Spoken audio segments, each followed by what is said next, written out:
Hey, this is Matt once again with about to video, and this is a paid request for Matt Kasper.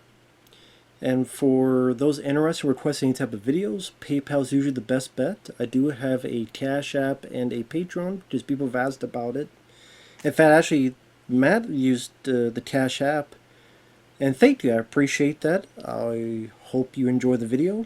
And again, for anyone that wants to request any other stuff, it could be a movie review, re-review, topic, commentary, random piece of movie news, playing a video game for an hour, a full playthrough, tier list, rankings, whatever the case may be, and I'll get to it as soon as I can. Thank you. Really appreciate it. Now, on a slight tangent note, I did know a Matt Kasper, was it 10 years ago, I think? And I'm not sure if it's the same person, but I know he's a big Sylvester Stallone fan. So if it is the same person, I hope everything's going well. Hope you're doing fine. If not, I'm sure you're going, who the hell are you talking about? You on drugs? I'm like, no, although maybe I should. But the review for today is Timecop 2, The Berlin Decision. And you know what? This is a film that I saw back in the day, and I didn't think much of it. That's probably why if I did like a review of I don't know, if I talk about Van Damme movies based on, or sequels based on his movies, I kind of dismissed them. Because a lot of them I saw I wasn't a fan of. Like Hard Tartar 2 wasn't for me. This was decent. This was pretty decent. And I went to, I was thinking of like, how Kickboxer 2 pissed me off because it killed Van Damme's character, which I hated. It's like, you kill his character, you kill the guy in the wheelchair. It's like, what was the point of the first film then? But this, it doesn't reference the first film, as in it doesn't reference the characters. It does, TEC, the Time Enforcement Committee. And I think it's supposed to take place about 20 years after the first film. I guess they did that because people wonder, well, where's Van Damme's character? So I did appreciate that. They didn't kill him off. They didn't do anything of the sort. Granted, I mean, if they said he retired, that would make sense. But, okay, I can see that. And the film stars Jason Scott Lee. Now, I like Jason Scott Lee. Sadly, he didn't get a whole lot to do in Hollywood. Now, I'm sure a lot of that was they limited his possibilities. But then I don't know if maybe later on he's like, you know what, I retire, I'm going to do other stuff. But Jason Scott Lee did a great job in directing the Bruce Lee story. I liked him in Soldier. He was fine in Dracula 2 and 3, these direct-to-video films, but I did not care for the direction in terms of, I think I don't know, there's a lot more action that could have been built in them. I hate the way they ended, especially the third one. I'm like, well, I'll never see these films again. But yeah, Jason Scott Lee I do like. I think he did a pretty good job in the lead here. Thomas Ian Griffith, who was in this film I reviewed not too long ago. Well, it's been a while actually. Excessive Force. Which I had not seen that film until, again, whenever I reviewed it, which might be a few years now.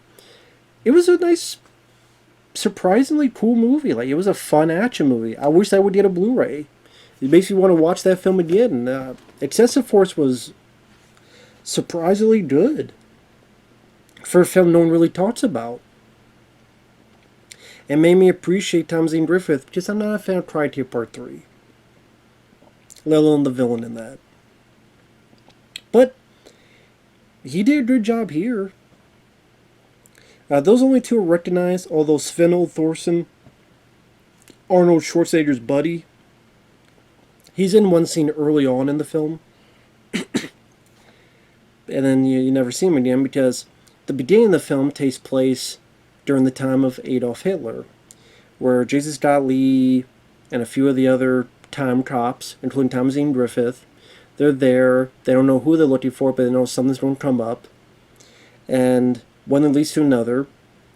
Jason Scott Lee realizes that Thomas Ian Griffith and his girlfriend are going to kill Hitler. And in stopping it, the girlfriend dies. Thomas Ian Griffith goes to jail. But then one thing leads to another. Thomas Ian Griffith and his buddies, they get out of prison and they start going back in time to kill the ancestors of the officers so that they'll zip out of existence. Zip and zap out of existence. So then Jason Scott Lee has to go through time and protect his ancestors and stop Thomas Ian Griffith from causing all sorts of chaos and mayhem. Now, I love the first Timecop. I think it's a great classic movie. I think it's one of Van Damme's best films. It's in my top 5 Van Damme movies. I was always saddened that we never got the Van Damme franchise. Because if there's a film that could have been his, like Rambo and Rocky was to Stallone, like Terminator, and even to an extent Conan was for Arnold, this could have been for Van Damme. I heard Van Damme wanted to do it, but Peter Hyams didn't because he didn't want to repeat himself. And then they did Sudden Death, and that film didn't do well. It flopped. And then that's when Van Damme was doing The Quest, and apparently he was hard to deal with as a director, and that film bombed. And then he asked for $20 million a picture because Jim Carrey got it, which was a terrible decision. And even Van Damme admits that in the TV series he did Behind Closed Doors. And he even said, yeah, I was out of it. I think he admitted he was like drugged up or drunk or drugged up. And he's like, yeah, I wasn't thinking straight and they fired me. Which makes sense because if, Sudden Death and The Quest didn't do well and they didn't see any future possibilities, and then if he's that hard to deal with and that ego, they're like, goodbye. But Van Damme admits that. And this, which on a side note makes sense why the studio said no, because his films were not making money. Like Jim Carrey, granted that's a big price for anybody, but Jim Carrey had like the most successful year an actor could have. Ace Ventura: Pet Detective, The Mask, and Dumb and Dumber. Then you have Ace Ventura: When Nature Calls and Batman Forever. So you have 5 humongous hits, one after the other. So oh wow, this is unstoppable force. Now the cable guy stopped him a bit, and that's when he got the $20 million paycheck. But by that point, he's like, man, this guy's unstoppable. So that made sense why they went that route. Van Damme is like, dude, if Sudden Death was a $200 million hit, and The Quest made $100 million, that would make sense. But that wasn't the case. So Sally, for all those reasons, never had a sequel to Timecop with Jean-Claude Van Damme. Surprised they never tried to do a direct-to-video one with him in it. Because they've done so many direct-to-video... Like, Van Damme has done so many direct-to-video films. Why not do a...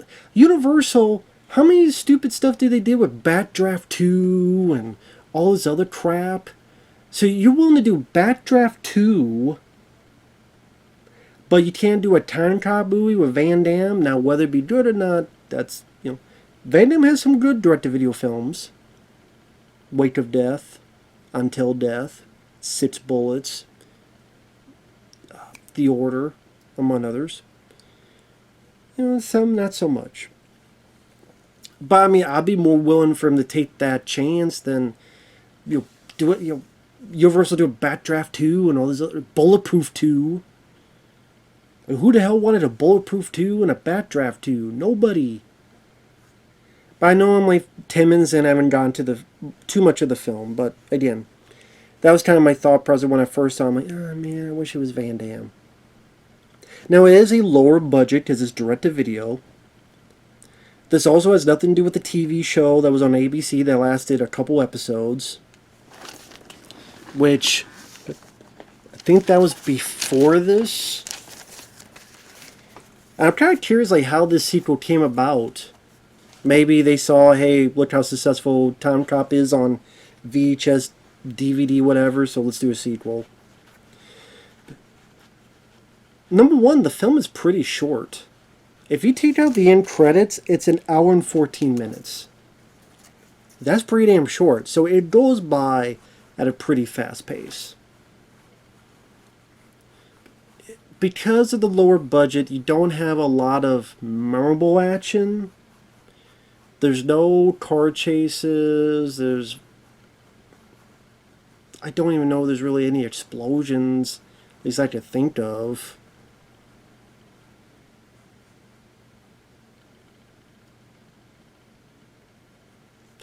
Again, not that you think of. There's a couple fights scattered throughout. For the most part, they're basic, and there's nothing truly of note. But I mean, Jason Scott Lee shows his ability. I think he was capable of more, and I wish the director showcased his abilities more. That's why I kind of wish this was in the hands of like a PM Entertainment type of group that could really let you see what Jeff Wincott was able to do in Mission of Justice and Last Man Standing. And even if not PM Entertainment, you see what Jeff Speakman could do in Daily Outbreak. Like that kind of company and maybe that kind of director to really give Jason Scott Lee room to breathe in the fight scenes. But they were okay. They were okay. But sadly, nothing memorable. But at the same time, serviceable. And what this kind of remind me of, like a pretty decent pilot for a TV show, which is funny because it was a TV show. But like, if you had told me this was a pilot for a TV show, I could buy it because of the production value. I'd be like, oh yeah, this is pretty good. I'll see the show. Like, if the show Timecop was like this or Jason Scott Lee, then I probably would have watched the show.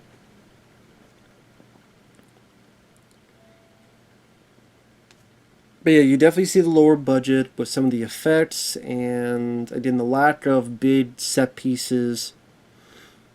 But the story wasn't too bad. The two good guy, bad guy, I did enjoy those, and that went a long way for me. Plus the short running time and fast pacing. Now, like I said at the beginning, it's in Nazi Germany. You see Jason beat the hell out of two Nazis, which that's always a good day to beat the hell out of a Nazi. Like I said, they go to this party, they see Hitler, although Hitler looks a little bit like Oliver Hardy. But, it's a low budget, so I guess I'll let it go. Sven-Ole Thorsen, he's a guy that's working with Hitler, and he gets taken out pretty quick. There's a standoff. Thomas Ian Griffith uses this thing to screw up a guy's head, his brain. And then Jason has to shoot Thomas's girlfriend before she could kill Hitler. We jump to some time later, and I guess you say Jason Scott Lee's character's on suspension. He's in the Wild West. He's trying to get some more of Thomas Ian Griffith's buddies. And they kind of go away from that, where they set up that there's a lot in this group that Thomas Ian Griffith had. And you see that Jason Scott Lee gets one of them. And you do a fun bit of business where it's the Wild West, and he bumps into three cops, and of course they see an Asian guy, so they don't think he's anything of a human being, so they try to beat him up, but they pick the wrong guy to do it, so Jason Scott Lee beats the hell out of him, which was a decent bit of business, decent fight scene, where he's fighting three guys. And he catches one of Thomas Ian Griffith's buddies trying to steal Andrew Carnedy's money. And he goes back. Now, the supporting cast at the TEC facility, they're there. They're not up to like Bruce McGill and Timecop 1 and some of the other actors. I forget the actress, but the one who you find out is worked with Ron Silver. I liked her. I forget her name because I'm bad with names. the people here, like the boss and the one girl who's like a doctor, but you get the idea she maybe has a crush on Jason Scott Lee, which I thought was kind of cute the way that came about, almost out of the blue, but still kind of cute.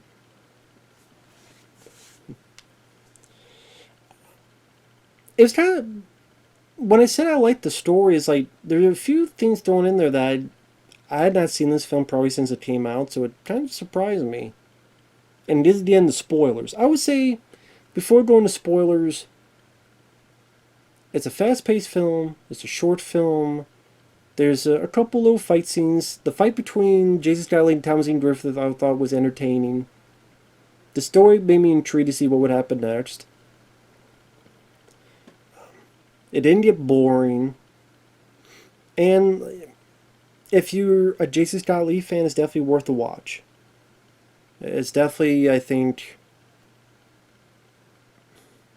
honestly, because he sadly didn't get to do a whole lot of stuff starring-wise. As a star, I would say it's his second best after directing the Bruce Lee story.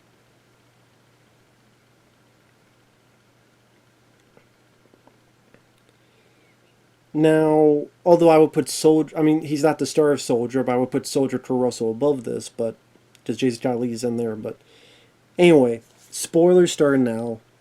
Like I say, it's not a bad film, it's not an outright terrible movie. And like I said, there's stuff they add in there I forgot about, like, I did some of the hazards of the job where one agent tried to do something with his younger self. Not in that way, but just meet them, and they merge, they screwed up.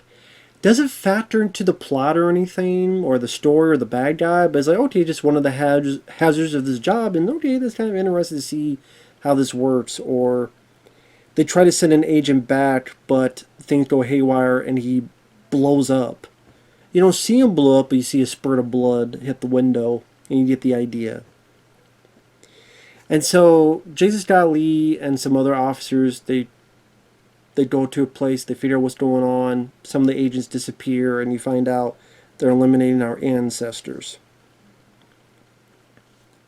Now, Jason Scott Lee has to go after the bad guys, and he's got to get to this prison. The effects are a bit iffy. They're pretty dodgy. You know, in the first film, you have that cool thing where you're in the cockpit and you right towards the wall.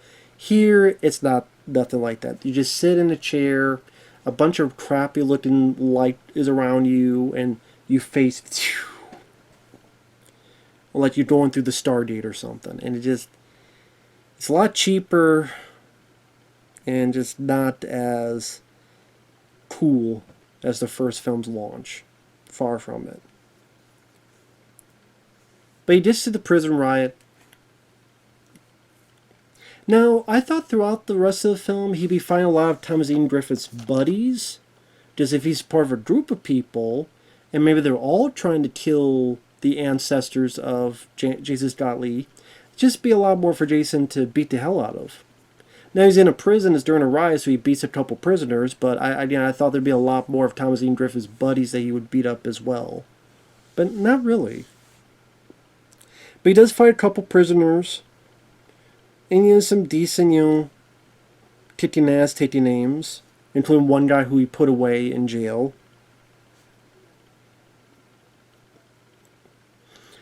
But I will say one grievance I have with this scene is the lighting. Epilepsy. If you suffer epilepsy, watch your ass with this, because it will set it off. But just the blinking with the lights, I wish it was not the case. And the way the director at times, he would like film behind a jail cell, so like you're trying to watch the act. Imagine you're watching a fight scene, but you see like this. Now, thankfully, it's not the full scene like that, but once in a while, it's like a scene like this. I'm like, get that out of there, director. And why you have this epilepsy blinking lights? I did it's a prison riot, but just have someone enter. You know, we don't need a. It's like, oh my god, it was bothering the hell out of me. But the few bits of fights were fun to watch. I did like throughout the film there'd be times where things are changing, so he goes back and he sees these changes, like his boss has an eye patch at one point, and they mention a war that he doesn't know what war happened, or the doctor like has a different haircut or something on her face, and how things keep changing because of the difference of time. I like that little detail, and you saw a bit more quicker.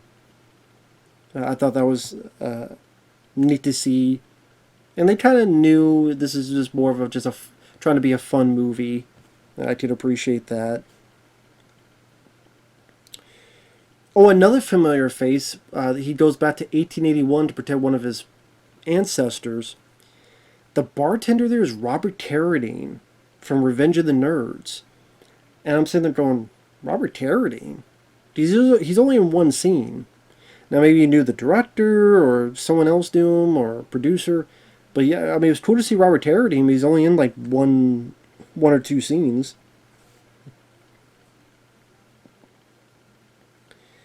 But you know, I like the story bits where he's going through different time periods. The Old West to save an ancestor. Then he's in like the gangster era, 1930s. He's saving an ancestor. And then they're in like the 1970s to 80s, and they're in a club, and he's saving an ancestor there. And granted, I wish there was a bit more bad guys for Jason to beat through and punch, kick, all that stuff. But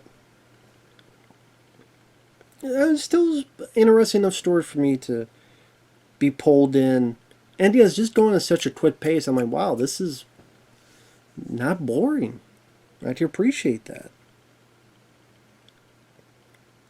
And I thought Jason Scott Lee did a good job for what he was given with the action, with the drama, with the emotion. No, this is not going to be Shawshank Redemption. It was never meant to be. But I thought for what he was given, Jason Scott Lee proved an effective lead. And he's one of the reasons I liked it. I liked Jason Scott Lee in the film. And I wish he could have gotten a lot more opportunities to do these kind of movies. I really do.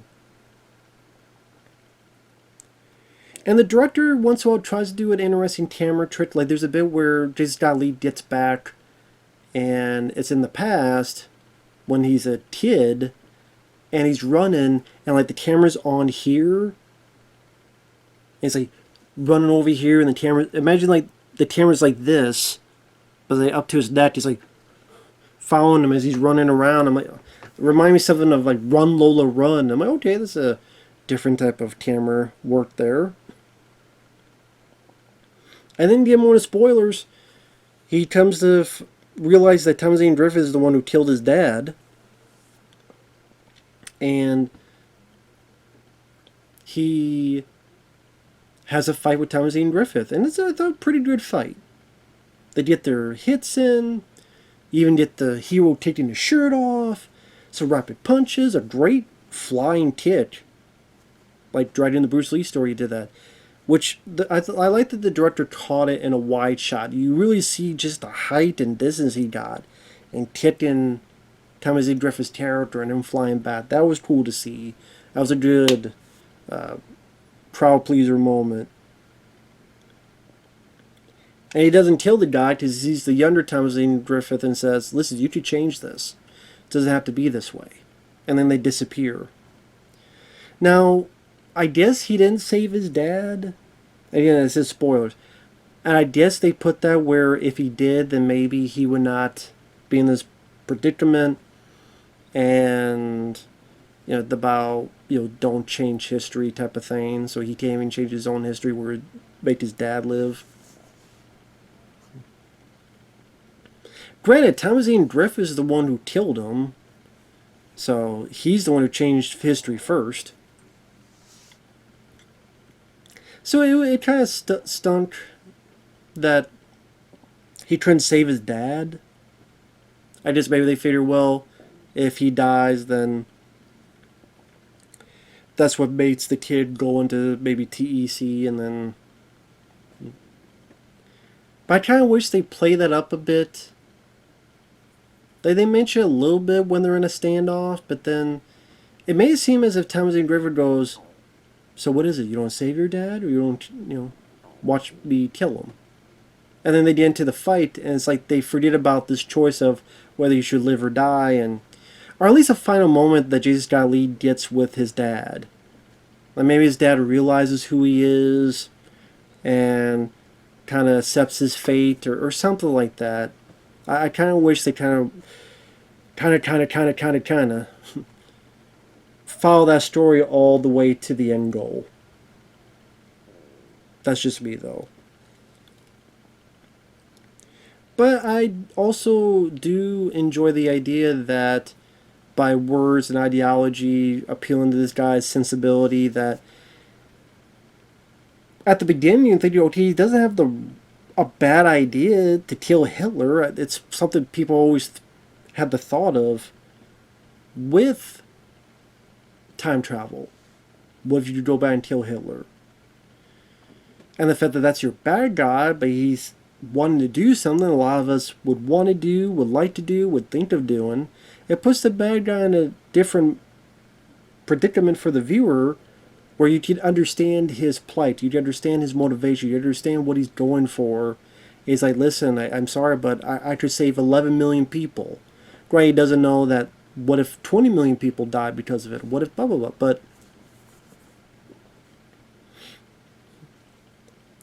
But they're thinking, well, okay, why don't you go back again and then kill Hitler, and then you're showing them, look what I'm able to do, look what I was able. But then if they don't remember, I don't know. Anyway, that's the thing with time travel. There's so many things you could. What if this happens? What if that happens? It's a tricky business doing a time travel movie. But yeah, they both disappear, and then everything's normal because I guess Thomas Ian Griffith never joined TEC and never did anything, never became a bad guy, and because he never became a bad guy, then the other officers are not dead, and everything's hunky-dory. The one doctor, he goes up and says, 8 o'clock. What? 8 o'clock. Which is something she told him earlier in one of the different time jumps. And it's one of those things that I kind of wish the film was a bit longer. Like, if the film was like 15 minutes longer, add a few more fight scenes, a little bit more to the plot, whether it be Jesus Godly looking up what Thomas Ian Griffith is doing nowadays, at the present day. Maybe where his father's alive. Maybe we'll see that Thomas Ian Griffith and his father became friends. And they don't know anything about what happened, but Jesus Godly does, and kind of likes how things have changed for the better. I don't know, just a little bit more meat to the bone. But as a direct-to-video sequel, which a lot of them are pretty bad, this one was pretty decent. It was fast-paced. I don't know if I would say a decent, but there's a number of fight scenes in there. Jesus Godly knows how to do that very well.